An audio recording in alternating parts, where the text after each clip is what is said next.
जय हिंद। मैं विवान मित्तल आज आप सबके समक्ष इस नई मनोरंजक प्रस्तुति के तहत शिक्षाप्रद रोचक तरीके से कुछ नई कहानियां लेकर आऊंगा। आज की कहानी एक मां को समर्पित है। इस कहानी में एक मां के प्यार, दुलार और ममता की छोटी सी झलक देखने को मिलती है। तो आइए आज की इस कहानी का आनंद लीजिए।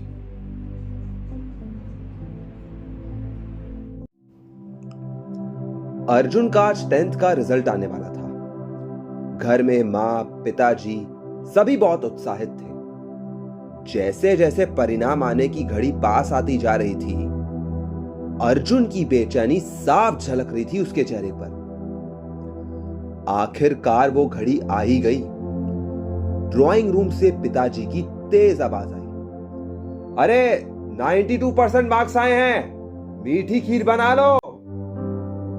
मां, पिताजी और अर्जुन सभी बहुत खुश थे। लाडले बेटे का रिजल्ट देखने मां भाग कर आई और बोली, मैं भी देखती हूं। बीच में ही बेटा बोल पड़ा, मां पढ़ी लिखी तो हो नहीं, क्या करोगी देखकर, समझ तो पाओगी नहीं। बस बेटे के ये शब्द मां को चुभ गए। भीगी आंखों को पल्लू के छोर से पोंछते हुए मां खीर बनाने रसोई की ओर मुड़ गई। पिताजी ने यह बात सुन ली थी। फिर क्या, बेटे की हां में हां मिलाते हुए कहा, सच ही तो है, तुम्हारी गर्भ अवस्था से लेकर आज तक तुम्हारा ध्यान रखती आई है। तुम्हारा खाना पीना, कपड़े लत्ते, तुम्हारी पढ़ाई लिखाई और तुम्हें समय से भोजन देना, सब चीजों का। स्कूल जाने के लिए सवेरे उठना ही नहीं चाहते थे, मगर वो फिर भी प्यार से तुम्हारा सर सहलाकर तुम्हें उठाती, फिर तुम्हारा मनपसंद नाश्ता तैयार करके तुम्हें स्कूल भेजती। पढ़ी लिखी नहीं थी ना, पढ़ते पढ़ते कई बार तुम सो जाते थे। किताबें समेटकर बस्ते में सजाती, चादर उड़ाती। वो अनपढ़ थी ना। और इतना ही नहीं, तुम बीमार पड़ जाते थे और फिर रात रात जागकर सेवा करती, समय से दवाई आदि का ध्यान रखती। वो अनपढ़ थी ना। अर्जुन सुनता जा रहा था और रोता जा रहा था। फिर मां से लिपट गई। पिताजी फिर बोले, तेरी खातिर मुझसे भी टक्कर ले लेती थी कि नहीं, उसके लिए ये सही है और ये गलत। बेटा बातें तो बहुत हैं।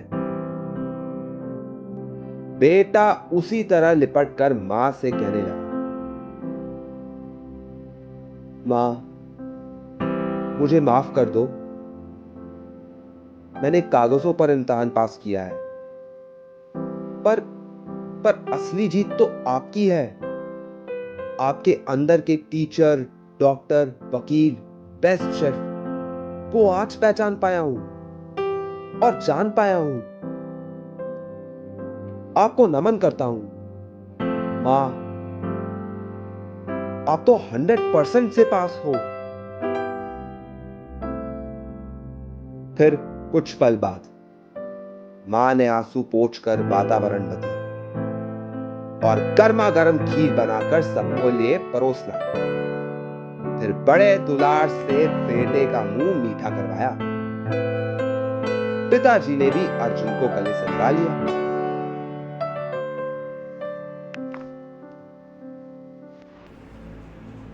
तो जी हाँ, उम्मीद है आपको हमारी ये पेशकश जरूर पसंद आई होगी। आप हमें कमेंट बॉक्स में भी लिख के बता सकते हैं कि आज की कहानी से आपको क्या शिक्षा मिली, और अगर कोई और सुझाव हो तो वो भी आप कमेंट बॉक्स में लिख के शेयर कर सकते हैं। Till then, like, share, comment and subscribe, और मैं इसी के साथ कुछ और इंटरेस्टिंग और अच्छी कहानियां लेकर आऊंगा। नमस्कार।